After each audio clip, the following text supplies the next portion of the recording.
नमस्कार दोस्तों, स्वागत है आप लोगों का आवाज़ हिंद चैनल में। तो आज हम लोग बात करने वाले हैं नेशनल सिक्योरिटी के बारे में।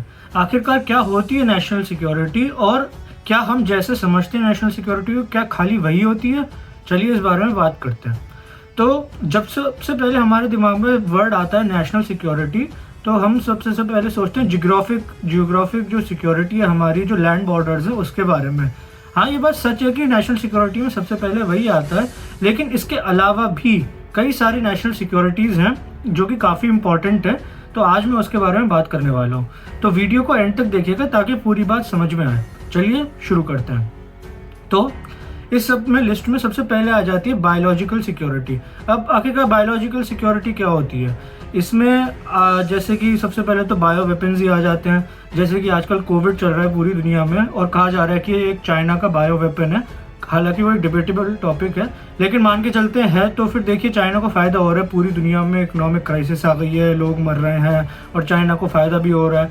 तो एक तरीके की ये बायोलॉजिकल वेपन होती है जिसमें एक डिजीज़ फैलाई जाती है। ऐसे ही स्पेनिश फ्लू भी था पहले के टाइम में, तो इसको हम बायोलॉजिकल सिक्योरिटी के अंदर गिन सकते हैं। ऐसे ही आपकी जनरेशन्स को भी स्पॉइल किया जा सकता है। जैसे कि जापान में जब न्यूक्लियर ब्लास्ट हुआ था हिरोशिमा और नागासाकी में, उसके बाद से लेके आज तक वहाँ पर बच्चे जो है म्यूटेंट पैदा होते हैं। म्यूटेंट यानी कि किसी अपाहिज एक तरीके से, किसी की 3 आँखें हैं, किसी की 4 हाथ हैं, पैर ज़्यादा हैं, और वो बच्चे सर्वाइव नहीं कर पाते। तो वहाँ पे एकदम तरीके से नस्लें ही ख़राब हो जाती हैं, जनरेशन्स को इफेक्ट कर देती है।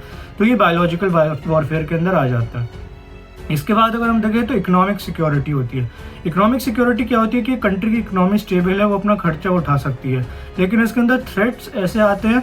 फॉर एग्जांपल किसी कंट्री के ऊपर एक बड़ी कंट्री ने इकोनॉमिक सैंक्शंस लगा दिए, तो बाकी कंट्रीज उसके साथ ट्रेड नहीं कर पा रही हैं और उसकी इकोनॉमी इफेक्ट हो रही है, और उसके चक्कर में उसके अंदर अनरेस्ट क्रिएट हो रहा है और बहुत सारी प्रॉब्लम्स हो रही हैं। जैसे कि फॉर एग्जांपल ईरान के ऊपर आजकल यूएस ने कर रखा है, तो वो एक इकोनॉमिक थ्रेट या इकोनॉमिक सिक्योरिटी कॉम्प्रोमाइज़ होती है ईरान की कुछ।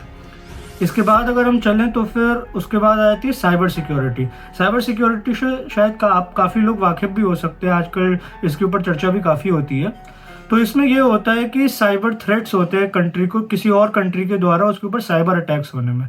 अब इसमें होता क्या है, इस अटैक के अंदर सबसे पहले तो इसमें इकोनॉमी के लिए थ्रेट होता है कि लोगों के बैंक अकाउंट्स जो है उसकी इन्फॉर्मेशन लीक हो सकती है, और बिजनेस डील्स के बारे में इन्फॉर्मेशन लीक हो सकती है, जिससे स्टॉक मार्केट में काफ़ी चेंज आ जाता है। साथ ही इससे आप सबसे बड़ा थ्रेट जो है एक कॉन्फिडेंशियल डेटा जो एक कंट्री का है, न्यूक्लियर वेपन के कोड्स हैं या फिर बहुत क्लासिफाइड इन्फॉर्मेशन है, वो लीक हो जाए, क्योंकि आजकल सब कुछ डिजिटलाइज्ड होता है। तो साइबर सिक्योरिटी में ये सब बहुत कुछ आ जाता है और आज की डेट में एक बहुत बड़ा थ्रेट है हर कंट्री के लिए। उसके बाद हम चले सबसे इम्पॉर्टेंट जो है वो है साइकोलॉजिकल वॉरफेयर, जो कि आज की डेट में हम उसे 5th जनरेशन वॉरफेयर या इंफॉर्मेशन वॉरफेयर के नाम से भी जानते हैं, जो कि सबसे इम्पॉर्टेंट है हमारे लिए समझना। तो इसके अंदर सबसे पहले तो ये जान लीजिए कि इंडिया इसके अंदर काफ़ी ज़्यादा वीक है, ये भी मैं आपको आगे बताऊंगा, और साथ ही इंडिया इसका सबसे बड़ा विक्टिम भी है। तो आगे मैं आपको बताऊंगा ऐसा कैसे है। तो इसके अंदर होता ये है कि आप फेक न्यूज़ फैला के या फिर एक इन्फॉर्मेशन को ऑनलाइन स्प्रेड करके किसी भी तरीके से किसी भी कंट्री के अंदर दूसरे के अंदर अनरेस्ट क्रिएट कर सकते हैं, जिसमें नाम में ही डेफिनेशन है। जैसे कि साइकोलॉजिकल वॉरफेयर, आप किसी और कंट्री की पब्लिक की साइकोलॉजी को कंट्रोल करने लगे, तो साइकोलॉजिकल वॉरफेयर में काउंट होता है। सबसे बड़ा एग्जाम्पल जो आप लोगों की आंखों के सामने है वो है CAA के टाइम पे जो प्रोटेस्ट हुई थी। CAA जो आया था, सिटीजनशिप अमेंडमेंट एक्ट, उसके बारे में इतनी फेक न्यूज़ फैली कि उसके चक्कर में काफ़ी सारे आगजनी भी हो गई, आर्सन हुआ, दिल्ली के अंदर अनरेस्ट क्रिएट किया गया, जब खास तौर से ट्रंप की विजिट थी। तो ये आपके सामने रीसेंट सबसे बड़ा एग्जाम्पल है इंडिया में इंफॉर्मेशन वॉरफेयर के लिए फेलियर्स जो हुए हैं, और ये होती क्या है, कितनी डेंजरस होती है, आप समझ सकते हैं। फिर अब हमारे लिए हाई टाइम है कि हम समझ जाएं कि इसको काउंटर कैसे करना है। तो आप अगली बार जब भी किसी भी तरीके की फेक न्यूज़ देखें तो उसे काउंटर करें, सीधा आगे ना बढ़ जाएं। आप जवाब दें, कहें कि ये गलत है, कंडेम करें। और हाँ, इंफॉर्मेशन वॉरफेयर के बारे में बात करें तो जैसा कि मैं कह रहा था, इंडिया इसके अंदर काफ़ी ज़्यादा वीक है। उसमें ये कहना है कि पाकिस्तान जो है, खासतौर से हमारे एनिमी कंट्रीज़ में नाम आता है तो चाइना और पाकिस्तान का आता है। तो चाइना उतना ज़्यादा नहीं है, लेकिन पाकिस्तान इसके अंदर बहुत ज़्यादा स्ट्रांग है, वो इतने सालों से यही करता आ रहा है। सीए के प्रोटेस्ट के अंदर वो अपनी इंफॉर्मेशन वॉरफेयर चलाते हैं, वो कंट्रोल करते हैं फेक न्यूज़ स्प्रेड करके फेक अकाउंट्स के थ्रू, और इतनी सारी चीज़ें, रेडिकलाइजेशन फैलाते हैं, फेक न्यूज़ फैलाते हैं, जिससे अंडर्स क्रिएट होता है। जैसे कि रिसेंटली जो हमारा फार्मर प्रोटेस्ट बिल हो रही है फार्मर्स की, उसके अंदर भी खालिस्तानी एलिमेंट्स घुसने की कोशिश कर रहे हैं इंफॉर्मेशन वॉरफेयर के थ्रू। तो हमें समझना ज़रूरी है कि हमारा दुश्मन इस सब में कितना ज़्यादा ताकतवर है, और ख़ास तौर से उनके यहाँ ये प्रैक्टिस जो है इंस्टीट्यूशनलाइज्ड है।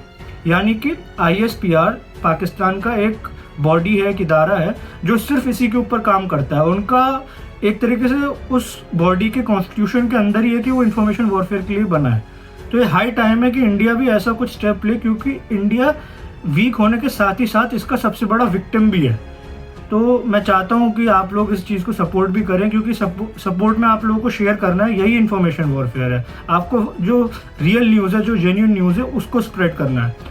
तो अगली वीडियो में मैं आपको बताने वाला हूँ कि इन्फॉर्मेशन वॉरफेयर या साइकोलॉजिकल वॉरफेयर को आज की डेट में इस्लामिस्ट या कम्युनिस्ट कैसे यूज़ करते हैं और इंडिया को कैसे कैसे इसका नुकसान होता है। तो जुड़े रहिए आवाज़ हिंद चैनल के साथ, और सब्सक्राइब और लाइक करिए, और ज़्यादा से ज़्यादा शेयर कीजिए प्लीज़। जय हिंद।